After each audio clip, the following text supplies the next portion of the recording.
goals that you had? Well, for 50 years, we had no contact with this country, and it was not serving our ultimate goal, which is freedom and opportunity for the Cuban people. And we initiated a new policy of engagement, not out of naivete. We understand that the government here continues to control all aspects of life, that individual freedoms continue to be curtailed, but our belief is that if you've got more Americans traveling, if you've got more commerce, if you've got more interaction, if our ideas and our culture is penetrating this society, that over time that gives us more leverage to advocate for the values that we care about. And obviously the Cuban American community is such a central part of the American experience. We consulted a lot with Cuban Americans before we initiated this change. There's a debate within the community as to whether this is appropriate or not, because there's still a lot of anger and frustration about the history of what the Cuban exiles experienced. But my view has been that if you do something for 50 years and it doesn't work, you got to try something else. And we're going to continue, as we saw yesterday at the press conference and in my speech today, to amplify our concerns about human rights, about people who are being arbitrarily detained or harassed just for speaking their minds or expressing their political views. But this now gives us more leverage and a greater platform to advocate for the things we do. Would you say that there's momentum for what you're doing based on what you've experienced here? The good news is what we're seeing is that there's overall support in the United States for this change in policy, but perhaps more importantly, the majority of Cubans, a strong majority of Cubans support it. Now, I met with some dissidents before I came here. Those who supported this change in policy, a few who thought that it somehow rewarded or validated the existing government. But what I explained to them is that we will continue to speak out loudly on the things that we care about. That's not going to change.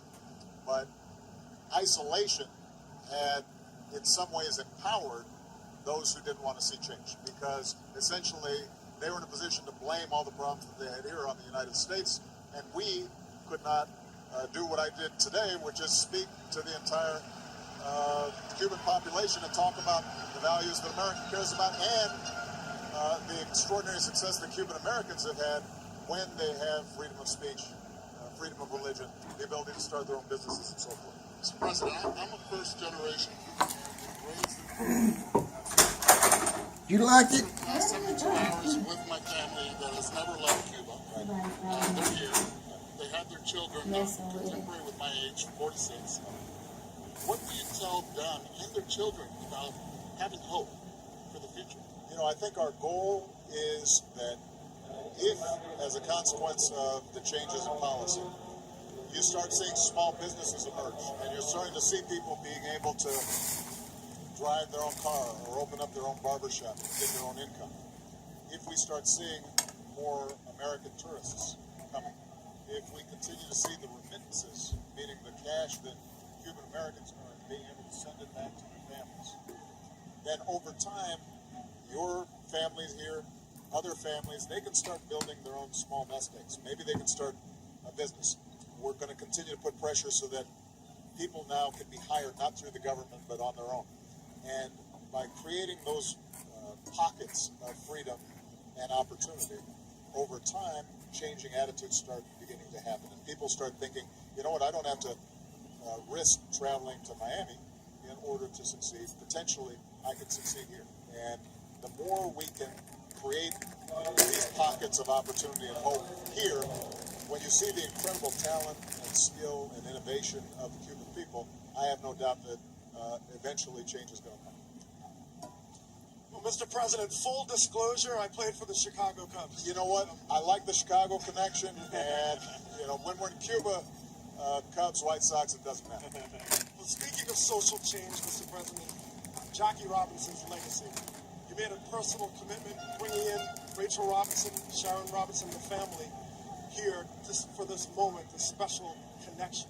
So what do you see that connection ties to not only your life and presidency, but also what you see in the future in this potential relationship between the United States and Cuba. Well, if you think about Jackie Robinson playing in this ballpark a couple of months before he breaks the color barrier in Major League Baseball, and then to have his wife, who's one of the loveliest people I know, and I still don't believe she's actually 90 years old, because she is gorgeous. And I've got a chance to know her and the Robinson family. I've said this before. That's the power of baseball. That's the power of sports. It can change attitudes sometimes in ways that politics can never change. That a speech can't change. You know, all those kids who started growing up watching the Brooklyn Dodgers, and suddenly they're rooting for a black man on the field, and how that affects their attitudes, laying the groundwork for the civil rights movement. That's a legacy that all of us have benefited from, black and white and Latino and Asian.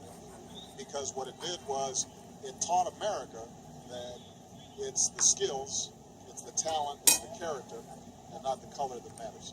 Now, we still have a long way to go. That's true in our everyday life. It's true in our sports, right? I mean, if you look at the number of African-American managers, if you look at the number of Latino managers in baseball or owners, obviously there's still a carryover from the past.